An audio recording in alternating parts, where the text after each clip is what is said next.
ഭാസ്കരൻ നായർ അജയൻ അദ്ദേഹം ഒരു മുൻ സൈനികനാണ്. അദ്ദേഹത്തിന്റെ പോസ്റ്റുകളിലെല്ലാം രാജ്യസ്നേഹം നിഴലിച്ചു നിൽക്കുന്ന പോസ്റ്റുകളാണ്. അതുകൊണ്ട് തന്നെയാണ് ആദ്യം മുതൽ തന്നെ ഇദ്ദേഹത്തിന്റെ പോസ്റ്റ് ശ്രദ്ധിക്കാൻ തുടങ്ങിയത്. രാജ്യസ്നേഹം ഉള്ളതുകൊണ്ടും രാജ്യസ്നേഹം തുളുമ്പുന്ന ചില വാക്കുകൾ അദ്ദേഹത്തിന്റെ പോസ്റ്റിലൂടെ കാണാനിടയായതുകൊണ്ടാണ് പതിവായി ഇദ്ദേഹത്തിന്റെ പോസ്റ്റുകൾ വായിക്കാൻ തുടങ്ങിയത്. കഴിഞ്ഞ ദിവസം അദ്ദേഹം കുറിച്ച ഒരു പോസ്റ്റ് അത് വലിയ രീതിയിൽ വൈറലായിരിക്കുകയാണ്. ഒരുപാട് പേർ അദ്ദേഹത്തിന്റെ ആ പോസ്റ്റ് റീപോസ്റ്റ് ചെയ്തിരിക്കുന്നു.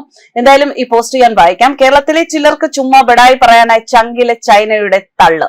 വിമാനവാഹിനി കപ്പൽ, ബഹിരാകാശ വിമാനവാഹിനി കപ്പൽ ലുവാനിയാവോ എന്നാണ് പേര്. 30 വർഷത്തിനുള്ളിൽ യാഥാർത്ഥ്യമാകാൻ പോകും പോലും. അദ്ദേഹം പറയുന്നത് മറ്റൊന്നാണ്. കാവിയിട്ട് ഏതെങ്കിലും ഒരു സന്യാസി ഏതെങ്കിലും ഒരു നദിയിൽ കുളിക്കാൻ കോണകം അഴിച്ചാൽ ഉടനെ വരും ചൈന ആകാശത്ത് കപ്പലുണ്ടാക്കി നമ്മൾ കോണകം ഉടുക്കുന്നതേ ഉള്ളൂ എന്ന് പറഞ്ഞ് ആക്ഷേപിക്കാൻ. ഈ കുതിര കയറ്റം ഹിന്ദുക്കളുടെ പുറത്തു മാത്രമാണ് കേട്ടോ. മറ്റു മതങ്ങളെ പറഞ്ഞാൽ അവരിലുള്ളവർ തന്നെ നാഭി നോക്കി നല്ല കുത്തങ്ങ് കുത്തും. പിന്നെ സംക്രാന്തിക്ക് പോലും മൂത്രമൊഴിക്കാൻ പെടാപ്പാടുപെടും. നമുക്ക് ആ വാർത്തയിലേക്ക് വരാം. ബഹിരാകാശത്ത് നിലയുറപ്പിക്കാൻ കഴിയുന്ന ഭീമാകാരമായ വിമാനവാഹിനി കപ്പലിന്റെ രൂപരേഖ പുറത്തുവിട്ട് ചൈന. നാൻട്രിയമെൻ പ്രോജക്ട് എന്ന പേരിട്ടിരിക്കുന്ന ഈ പദ്ധതി പ്രകാരം നിർമ്മിക്കുന്ന ലുവാനിയാവോ എന്ന പേടകത്തിന് ഭൂമിയുടെ അന്തരീക്ഷത്തിന് തൊട്ടുപുറത്ത് പറന്നു നടക്കാൻ സാധിക്കുമെന്നാണ് ചൈനയുടെ അവകാശവാദം. 242 മീറ്റർ നീളവും 684 മീറ്റർ വീതിയുമുള്ള ഒരു കൂറ്റൻ ത്രികോണാകൃതിയിലുള്ള കപ്പലാണിത്.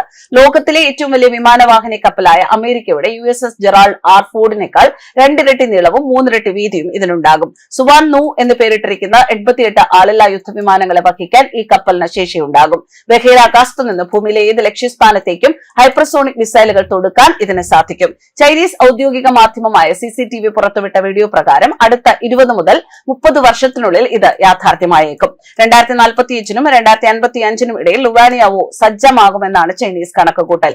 നിലവിലെ സാങ്കേതിക വിദ്യ അനുസരിച്ച് ഇത്രയും ഭാരമുള്ള ഒരു പേടകം ബഹിരാകാശത്ത് എത്തിക്കുക എന്നത് അസാധ്യമാണെന്ന് പല പ്രതിരോധ വിദഗ്ധരും അഭിപ്രായപ്പെടുന്നു.